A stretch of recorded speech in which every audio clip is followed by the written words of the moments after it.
My name is Bob Mitchell. I am the account manager for Purkeys, and we're on the webinar with David Arriaga, who is our OEM representative out of California. So when you're going to do a solar webinar, you want a guy from Florida and a guy from California on the call with you. So thank you guys for joining us. We're going to cover a couple different things in this webinar. The biggest one being why solar. Why should your company use it? What's the benefits there? The applications that we have for you. Some key questions. I'm sure some of you have always wondered about the MPPT versus PWM. We're going to answer that for you. Mono versus polycrystalline. And then, of course, how to calculate some of your needs. And common myths. There's a lot of myths surrounding solar, and we're hoping to knock some of those out. I like to say that, 5-10 years ago, solar wasn't a very viable option because we couldn't get enough value from it. But things have changed in the past few years, and we're seeing a lot of success with trucking companies that are using solar. I've included a slide in here on the history of solar. No, I'm not going to read all this to you. No, it's not a test. But it's interesting to show that solar's been around since 1883. That's when the first solar cell has come about, and you've seen some of the advances that have happened. The efficiency is the important part there. We're not getting much efficiency out of these solar units. 6% in 1954. We move up to 20% in 1985.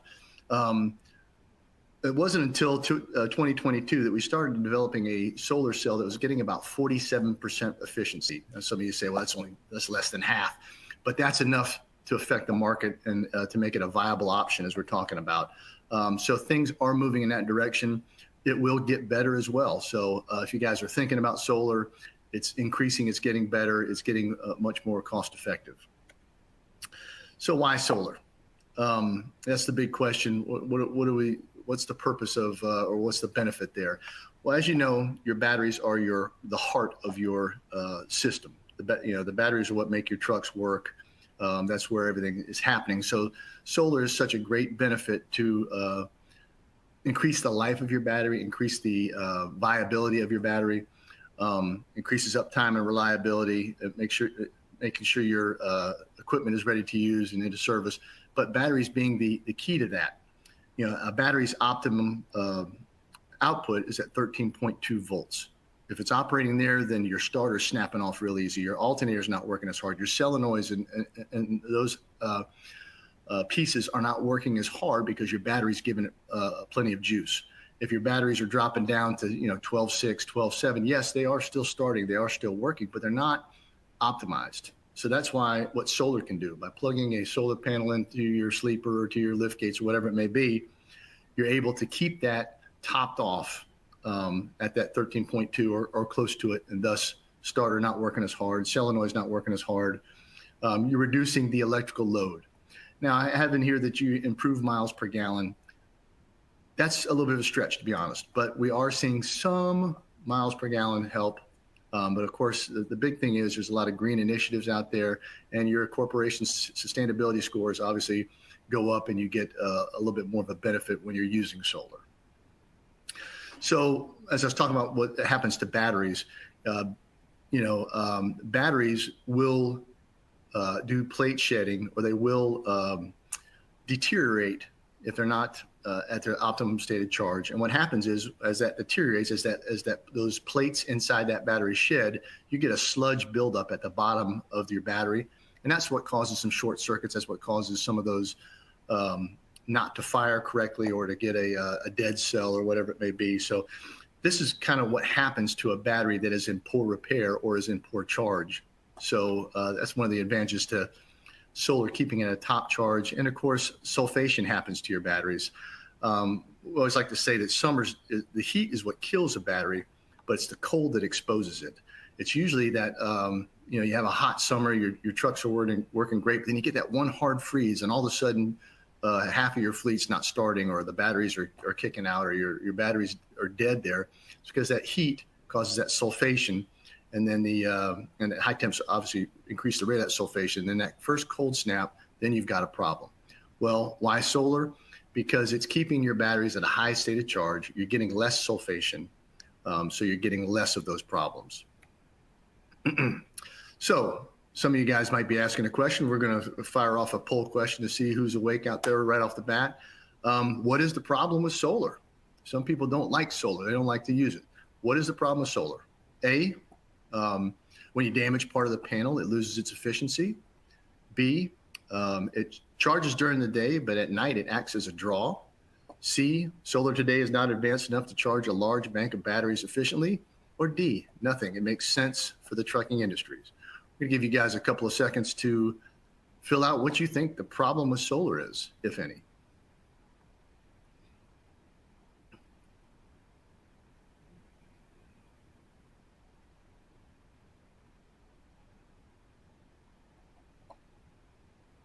Let's check our answers here. Okay, so we have a couple people say that when you damage part of the solar panel, it loses its efficiency. Yes and no. It will lose the part that's damaged, but that's a common myth that back in the solar panels of 20 years ago, when you put a tree branch through a part of it, it would lose that whole grid. It'd lose 25, 30% of that panel. That's not the case anymore. Our solar panels are a lot more vascular. So if you put a punch through it or a tree branch through it, it's just going to lose where that tree branch went through. It's going to reroute, and you will lose 2%, but you're not going to lose 30%. And so that's one of those myths that we're hoping to crack here. We're going to talk about myths a little bit later on. Dave's going to talk about that. But the thing that Dave's going to talk about now are some of your applications.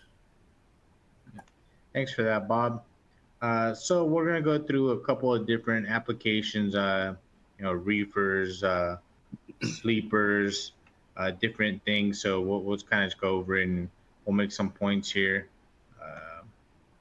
Okay, so applications, just going through it, like I'm not gonna sit here and just read it for you, but obviously we can put it on a truck, put it to increase charging opportunities on lift gates, reefers, heater, pretty much anything with a battery on it, on the truck, on the trailer itself, things we don't think about. It's a good backup, basically. Like let's say you have our lift gate charging systems, and you also want to just make sure you have extra juice. It's good to have it on the lift gate. So we'll kind of go through that a little bit more. So we'll start off with the sleepers. So one thing that I wanted to point out, and I'll point it out a little bit more in the next slide. If you look at this truck here, you see the panel up on top on the cowling. Our panels, and you'll see it better on the other slide, our panels are actually pretty flexible, and it'll kind of contour to the shape of the cowling. So it's not one of those things where you have to worry about it being super rigid and, oh, it's going to break or it's going to be hanging off the side type of deal. So just to kind of touch on these here, it'll increase the life of the batteries, obviously, because we're putting some of that power from the sun back into the batteries. Takes care of a lot of the parasitics, if your trucks have any. I mean, we've had some customers where, you go when you park the truck on a Friday night, you get in on Monday and they're out there jumping the truck because it has some sort of parasitic that they haven't been able to follow or detect. This helps with it, obviously. It's going to provide better driver comfort because you're going to have your batteries charged, so you're not going to have to be down. You're not going to, worry about your truck, batteries completely going out, and, you'll be able to run your air and be comfortable, or at night if it's cold, have your heater on. But basically just make sure, like I said, no downtime. You're ready for service. You're ready to go and work. Obviously, time is money, and your truck's not working, you're losing money. It'll also help with the longer runtime of your EPUs between the engine starts. Let's see here. So kind of like what I was explaining there, you see how it kind of bends over on the right panel there for that cowling. It follows the cowling. They're very flexible. I'm not going to say they're super flexible like a sticker or anything, but you got a little bit of bend. You can kind of work with it a little bit more, depending on how you want to mount it with the mastic or screw it down, or both. Like we said, it'll increase the life of the batteries, provide better driver comfort, like we said in the previous slide, make sure everything's ready, and give you the longer run time. But I just wanted to point out that part there, because was something in the beginning here when we started doing this. And Bob's like, "Hey, point that out. You know, it makes sense. It looks a lot cleaner. It's a lot nicer." So, okay, so solar boat is, uh, if you see on this truck here, it's on top there of the cowling. Once again, basically everything with solar is going to keep doing. I'm not going to keep repeating the same stuff I've been saying. It's going to increase the battery life, provide more comfort, what you see on the screen there. Um, so straight trucks, pre-body mount. So I deal with this more often than not. It's just, you have a truck that you're getting from the manufacturer, and it's before they go and put the body on there from whatever body company. Uh, what you do is when you put this on there, you're going to avoid lot rot. What lot rot is, I'm sure all of you know, is you get a vehicle and it sits on the lot, let's say 4 to 6 months. They upfit it with all the bells and whistles that the end user wants, and then it'll probably sit there like another month or a couple of weeks. But by the time it actually gets to the end user, you're talking about 6 months to a year. And then even then, let's say it goes to a dealership, it could sit there, for months on end before it gets sold. So if you put it on there, it'll basically eliminate your truck from rotting out for the battery. So, I mean, let's say you get it to the customer, the end user, and they get it and they go to use it for the first time, and the batteries don't work. So it just makes sense to have solar on there. We have another product that I'll talk about a little bit later, Solar Dash. You can actually, it's removable, so you can have it on your dashboard on the vehicle and move it around. So as the vehicle gets sold and moves off your lot, you can move it around. Same thing for end user fleet, but you guys, those type of customers use the vehicle a little bit more, so there's a little bit less chance of having the lot rot, obviously. But this is very good for dealerships. Okay, so on the straight truck, like we said before, it'll support liftgate operation, increase the life of your batteries, and just reduce the jump starts. This is actually on a trailer, it looks like, on the rear. And like we've said before, you can operate a liftgate. I'll tell a quick story. I actually had a customer that had an all-electric straight truck, and they put a liftgate on it, and they didn't want to mix the internals of the electric vehicle with the liftgate. So what we ended up doing is we ended up putting in one of our 3-panel 330-watt systems, because they had probably about 25 plus cycles with their liftgate, and it's been working fine for them. Haven't had any issues at all. Sorry about that barking dog, everybody. Okay, and you can even put them on service trucks. It'll reduce idling on service trucks, reduce the maintenance on the ICE vehicles, and eliminates noise, increase the life of the batteries, and reduce jump starts. You can even have, for one example, I actually used to be a service manager at a big dealership, and we had vehicles with solar on them, where we actually had like a whole little mini office for the mechanic. So as a technician went out and did jobs mobilely, he was able to print out the invoices right then and there, because we had solar, and we were able to run that into a printer and a little laptop that he had in there. So it's pretty much like a little one-stop shop. It wasn't like, oh, let me go back to my facility and get somebody to send you the invoice. The customer had it right then and there. So there's a lot of stuff that you can do, add inverters and different things of that nature to kind of be more efficient. It just makes sense on our end, as being a dealership guy. You don't have to go back and say, hey, guys in the office or girls in the office, I need you to send this invoice to the customer. It takes time. A lot of customers don't have that time. Obviously, we want to keep the vehicles moving and bills flowing through. So that's very helpful on that aspect.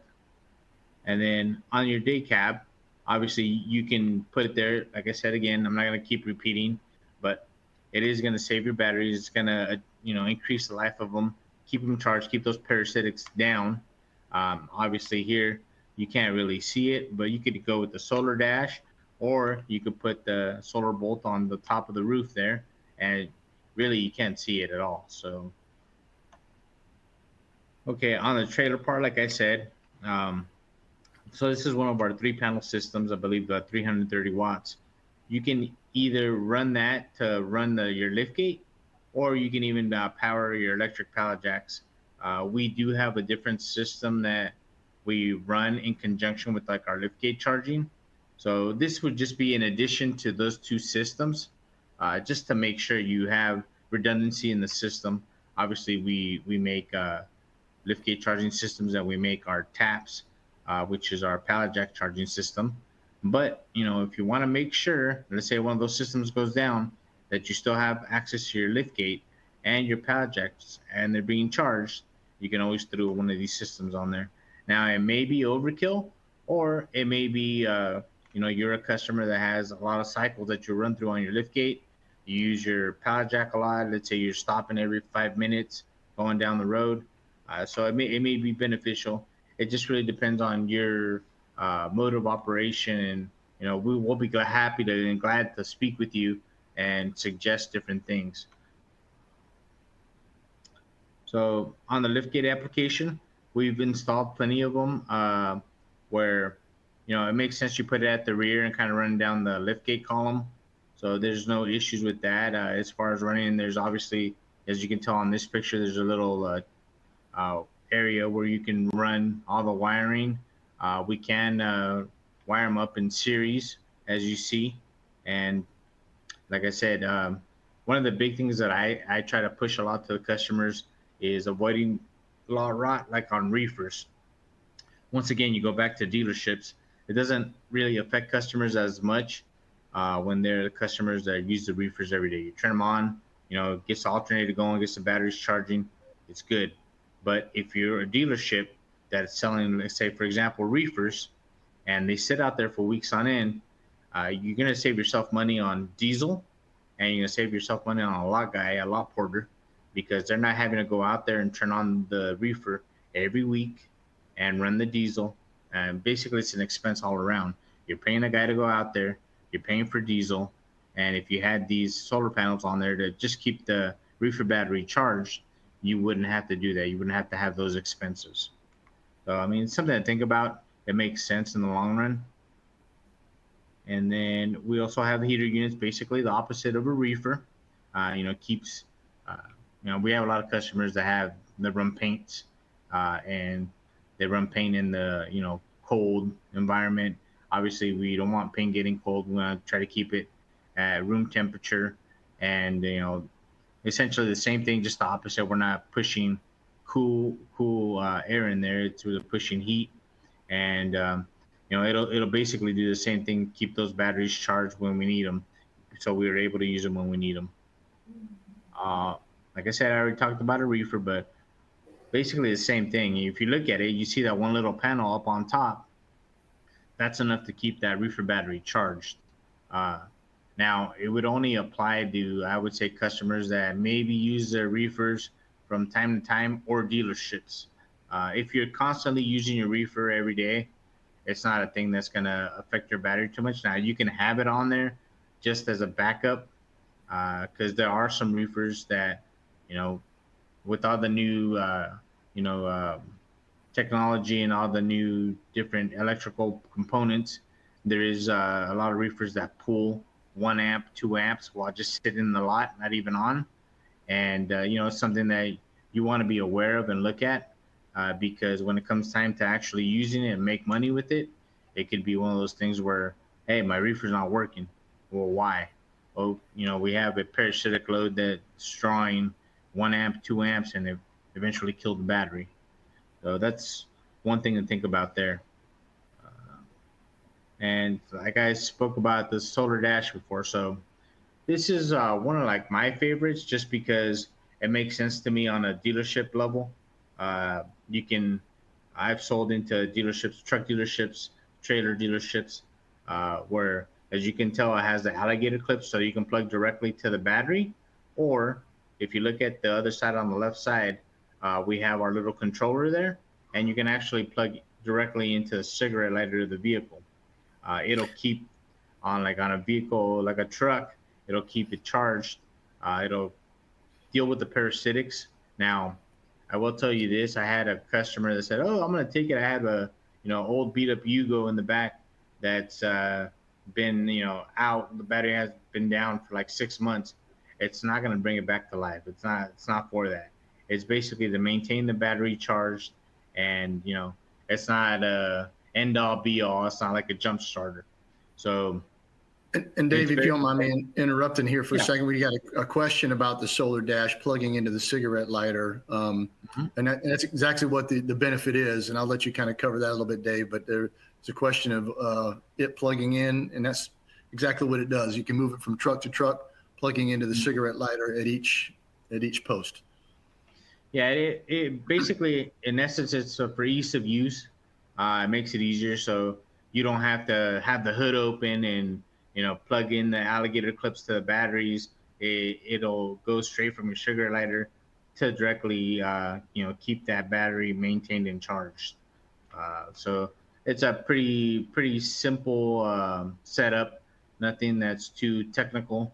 I mean, basically, when we make our products, we make it in mind with hey, it's so easy that tiny front receptionist can go out and do it.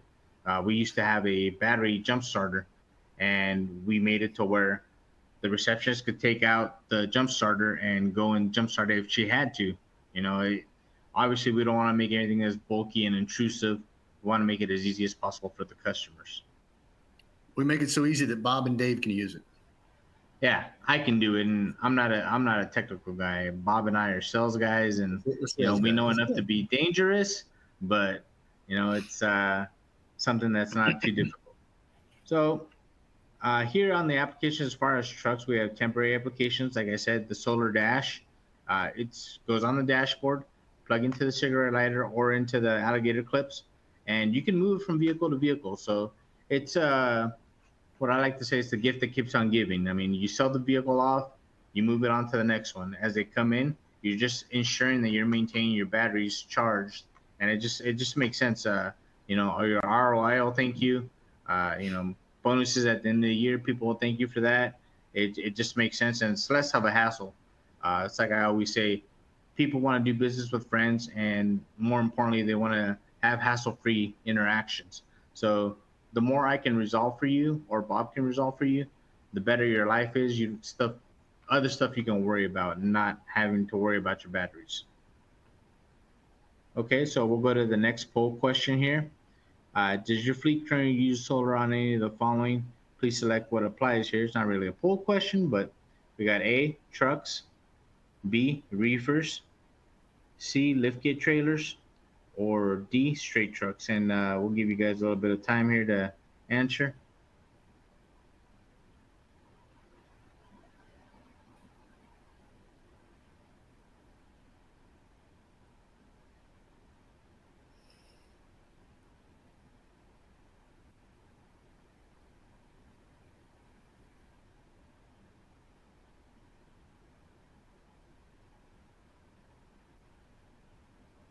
Let's see, wait a little bit longer, see if anybody else answers. It looks like out of all the people that are on here, maybe only one company. Oh, okay, we got a couple more answers here. All right, so I think that's enough for right now. So yeah, so it looks like the majority of you guys run solar on trucks. There are some lift-gated trailers and straight trucks. So I mean, you guys are out there already using the product, so you should be really familiar with it. And we'll move on to the next part here. So let's turn it back over to Bob here, and Bob will go through this. Yeah, thank you, David. And I'm just seeing a couple more. And by the way, we've got a box in the bottom corner that if you had a question that came up, that obviously ask us. We're going to have a question and answer afterwards. But I keep seeing a question about the solar dash and asking if it's like a trickle charge, and that's exactly what it is. It's a trickle charge just to offset parasitic load is what it boils down to. But that is enough when you're talking about telematics or whatever you have on your truck that's it's sitting out there for 3 weeks having that in the dash, that's enough to offset that parasitic load so that your battery stays above 12. So that's kind of the idea behind that. But so we're getting into some key questions. What type of controller does the system have? What type of panel does the system use, flexible or rigid? How much power do I need? Those are some things that you're going to ask yourself when you're talking about what kind of solar to use. Unfortunately, when I have dealt with people before, and we're talking about solar, they always give me well, I can go to Harbor Freight and get a solar panel for $49. And just like anything else, there's always a cost to thinking about cost, or a cost to going cheap. We're going to talk about controllers here because really it's the brains of the solar panel.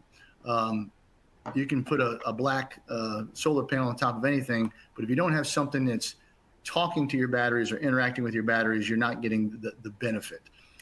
Some controllers actually are so cheaply made or so poorly made that you put the panel on top of your truck. It works great in the sunshine and it works great at daytime, but then at night it actually acts as a parasitic draw. So whatever it put in to your batteries, it's taking out at night. So the controller is where you want to be. And then the two types of controllers that we use are the MPPT and the PWM, the maximum power point tracking controller, and then the pulse width modulation controller. Both have similar features and benefits to them.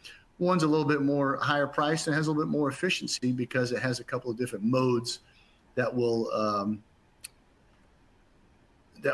change based upon whether you're in the sun, if it's a cloudy day, or if it's at night, or whatever it may be.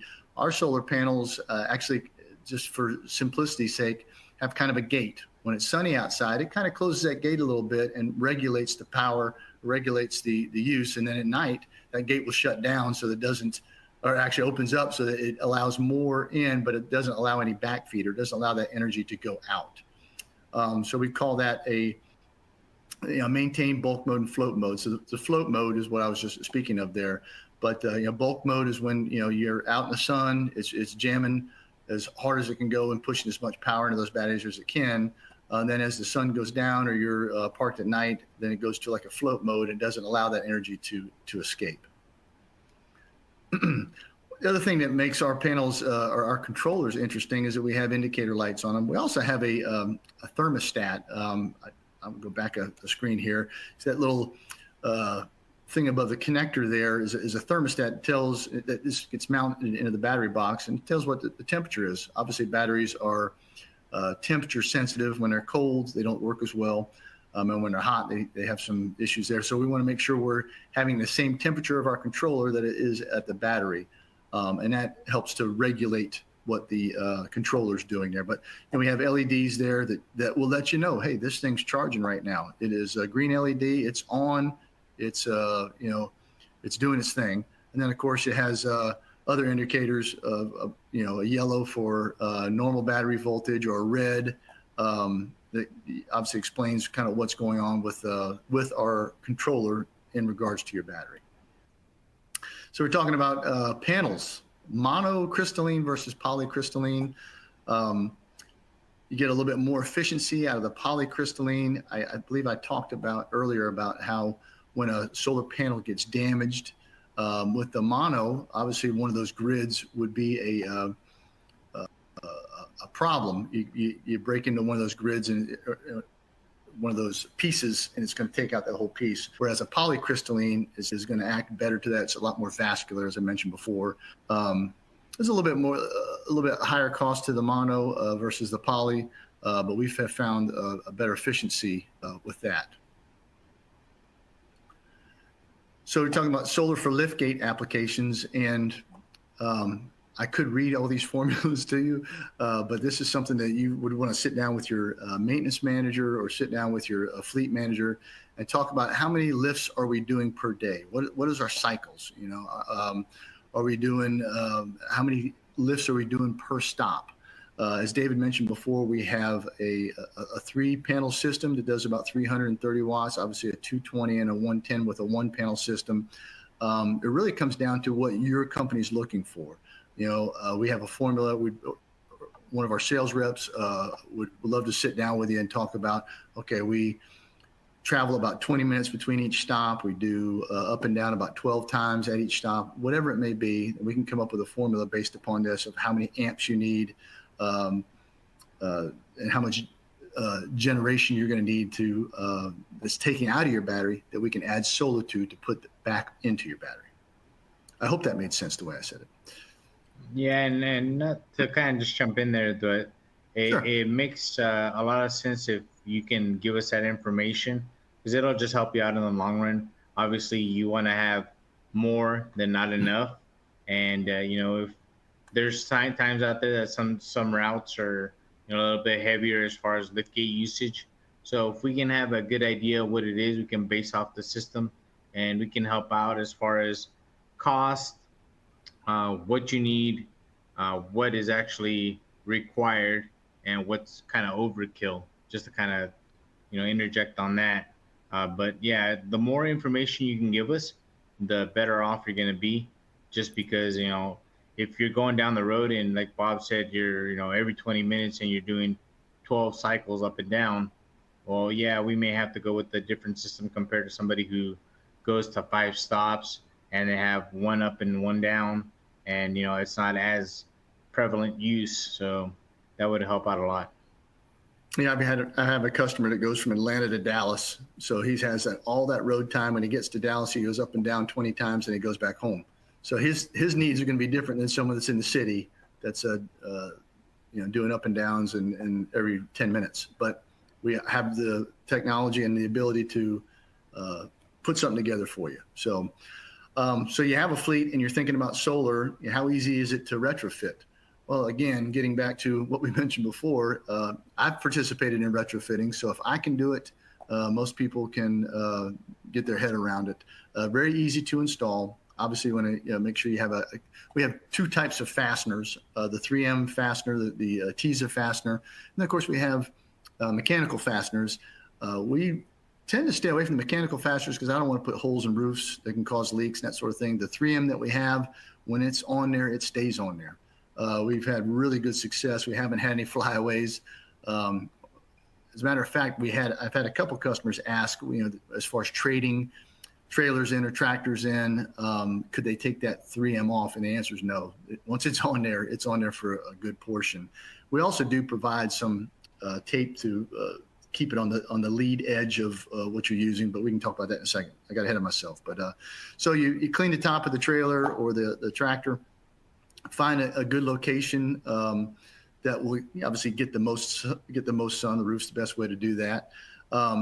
We're going to mount that solar controller in the battery box, as we said before, because we want to make sure we have the correct temperature and regulate temperatures. And then we also want to put the panels where it's kind of easy to route the wires to the controller, and you know, you connect the batteries to that. You know, talk about some of these common areas that we've used, as you can see there, right along the top of that cowl, and it makes it easy to run that wire down the back side, so you're not getting a lot of wind resistance. You're not having wind flap around that wire too much. Obviously, if you put it sideways, you have a little bit different deal. On the trailer, we talk about mounting it to the areas that aren't going to get as damaged as much.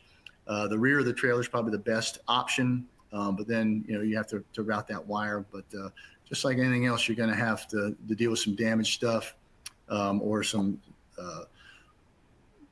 We'll talk about the snow up there, the snow cleaners and brushing those. I'm from Florida. I have no idea what that is, but I hear that they have snow up there that you have to take off the roof. Anyway, so there's our mechanical fasteners that we're talking about.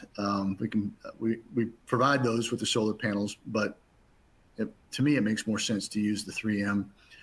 As you can see there, that's very flexible and easy to attach that way to the trailer or to the tractor. And then here's how we kind of route down the wires. Real easy. You know, we provide, again, one-stop shopping. We provide all the fasteners that you need to kind of route that down. It keeps it from getting snagged on tree limbs or common impact areas. And we also don't want it waving in the wind and bothering the driver with noise. So, and then of course, here's how you mount the controller into the tractor. You can see, or into the battery box, I should say. We like to have it mounted in there so that it is equal temperature with the batteries, so that they kind of coincide with each other. Same thing with the lift gates. We're going to wire these into lift gates. We want them in that battery box. A little tighter fit in a lift gate, but there is room there for that.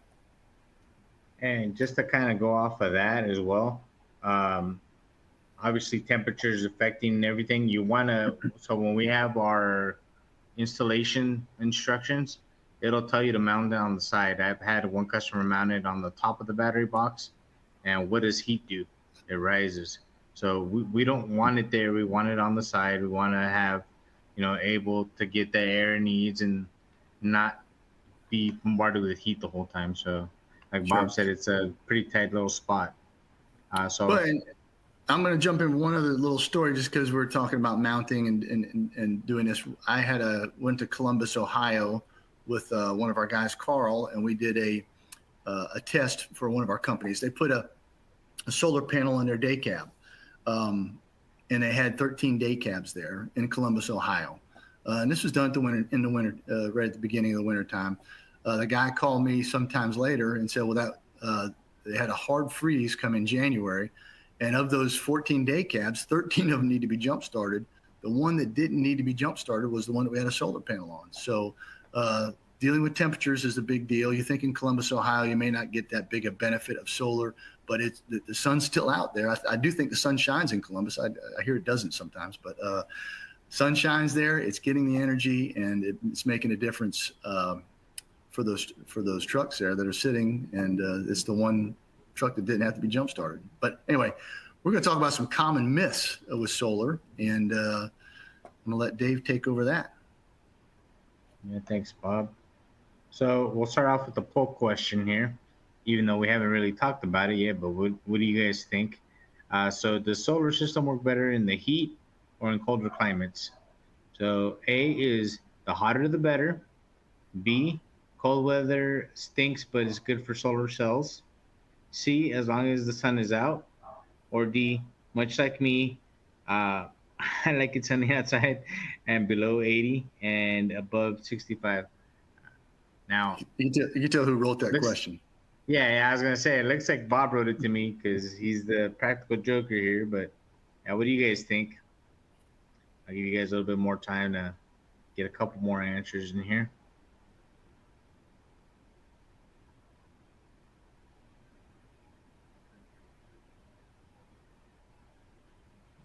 Okay, it looks like we're pretty much stuck there. Okay, here we go.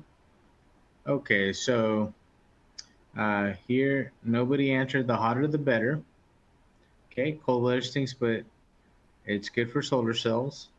And as long as the sun is out, okay, much like me, I'm more like the bottom part, much like me, when it's cold outside. But that's one of those things are one of our SAEs, Larry says all the time, relating to batteries. Obviously, just like us, if it's cold outside, batteries don't really feel like working, so it's a little bit different with solar. Obviously, as long as there's sun's out, and even in fact, you can get some solar energy as the sun's going down as well. Obviously, one thing that I learned from one of our other guys, Tim, he used to be in that van life. So he used to live in the van and drive around. And, obviously dirt affects it if the panel's dirty. There's different factors. Obviously, are you under shade? Are you under the direct sun? All of that affects. So we'll talk a little bit about these common myths and environmental factors that we have here. So as you can see on the graph, it'll show you, cloudy days, how it's affected solar, how snow affects it. Like Bob said, there, you got to get the snow off the roof. Obviously, if your solar panel is covered up by snow, it's not going to be working very efficiently. Like I mentioned, dirt and other debris. For whatever reason, drivers are really good at finding trees or hitting things. So there's not really ever a foolproof location like Bob was mentioning where to put it. But if they do get hit, it usually ends up getting hit somewhere in the front of the nose of the trailer, or it's not too often in the rear when they back up. They do hit sometimes hard, but that's what our dock bumpers are for and all that good stuff. Obviously, the length of daylight I will tell a story here. I did have a customer one time reach out for some service vehicles where they wanted solar. Went down and checked out the location, and he had all the vehicles parked inside a warehouse, and all there was a skylight on top that was maybe, I don't know, 10 by 10. So obviously, it's not going to get much sun. It's not going to be as effective. And unfortunately, there I had to say, hey, man, if you park them inside and they're not getting a lot of sun, there's not much I can do here. Like, I don't want to sell you something because you're A, not going to be happy, B, and be like, man, this guy just tried to sell me, and C, you're not going to get the charge that you're looking for. He was like, yeah, but we take them out at night. Okay, but no, obviously no sun. Um, they would charge minimally just because of the sun that is out there. I mean, all the vehicles go out and they don't necessarily just stay indoors the whole time, but it wouldn't be something that would be beneficial for them. So, I mean, we're not all sleazy salesmen. We, have to take the customer's needs and wants in mind and say, hey, yeah, this is going to work or this is not going to work. So let's see here. So myth one, solar works under fluorescent lighting. So the statement, the heat and light from fluorescent bulbs can turn on panels. Technically, they do turn on, but it's obviously, like Bob mentioned before, very minimal. And there's differences in how light's emitted from the sun compared to bulbs. Do you have LED bulbs inside? Are they incandescent? All of that affects, and obviously, it's best if you're out under the sun because you're going to get the most free power or juice out of it than you would for lights. You would get something out of lights, but it'd be very minimal, so minimal that it wouldn't even probably make a difference for most of you. So obviously, natural sunlight is going to be a lot better for these panels than a light bulb would be. So myth, solar works at night. So the statement, the sunlight reflected off the moon can power the solar panels. Again, technically, the moon could power the panel, but the ratio is very minimal, 345 to 1. I mean, just to kind of have an idea here, 110 watt panel equals 32 watts at night. Low input turns off the controller, so we're having a couple of things happen. You have very low input, and your controller is going to see that, so it's going to pretty much shut itself off and not function to the best of or most efficient availability at that point. So the practical answer for it is the moon doesn't power the solar panels. It would be pretty negligible to non-existent. So it's one of those things where, I mean, if you want to think that, cool, but it's more, if you're out in the direct sunlight, obviously it's going to be best for the whole system, and you will get some negligible power, but not much. Okay, so the next myth is solar works well or not at all on cloudy days. So statement one, clouds hold in radiation to give the panels more power. Statement two is clouds block the sun, so panels don't work at all. Okay, so yes and no. I mean, solar panels do work on cloudy days. Obviously, it's not cloudy 24/7. Some sun will peek in and out. Solar panels do work on cloudy days, but the output is going to diminish, obviously. So, I mean, simple as this: take a piece of paper, put it in front of your eye. If you block one eye, obviously you're only going to have about 50% of the vision. It's the same thing with solar panels. You're only going to get partial energy, and at the end of the day, it makes sense. You're still going to get power on cloudy days as the sun pierces through, but it's not going to be 100% and as efficient. As you can see from that graph, you're still seeing some energy, just not a rounded off energy. Yeah. Okay, so here, I think you were going to take over this part, Bob. Yeah, so we just have some frequently asked questions. I'll let you guys read through this. We're kind of up against a little bit of time here, so we don't want to waste your time. So obviously, read through these questions, and there are some answers there. But we also want to open it up to any questions that you might have concerning your own particular fleet or any questions that aren't asked here. So let's take time to do that now. If you want to type questions in the box, we're going to take a few moments to hopefully answer those for you and wrap this up.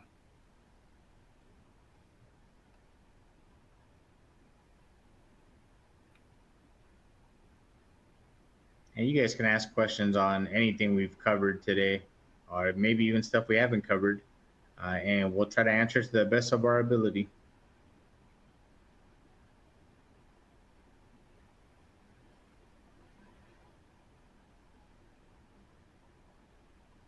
Give everybody a couple more minutes here. Maybe they're coming up with some very riveting questions, Bob. They may type like I do. It takes them a little while to All right, get them in there. Pecking, that's what I asked. Yeah, the hunting peck, yeah. Yep. Somebody made a comment that Tim Campbell is a great guy, and I think his mom must be on here or something. Yeah, and also remember, guys, stay on at the end. We have a survey just so we can improve and, get you the information that makes sense to you, that would be beneficial to you. Just to, obviously, like Bob said, we don't want to waste your time. So, yeah, it doesn't look like we have any questions here. So we'll go ahead and conclude it and give you guys a little bit of time back in your day. And, thank you for joining us. Yeah, I want to make sure we thank you guys for being here. Purkeys is here to answer any questions you have. We're here to be your solution for your battery needs. But thank you for taking the time to spend with us today. We appreciate it.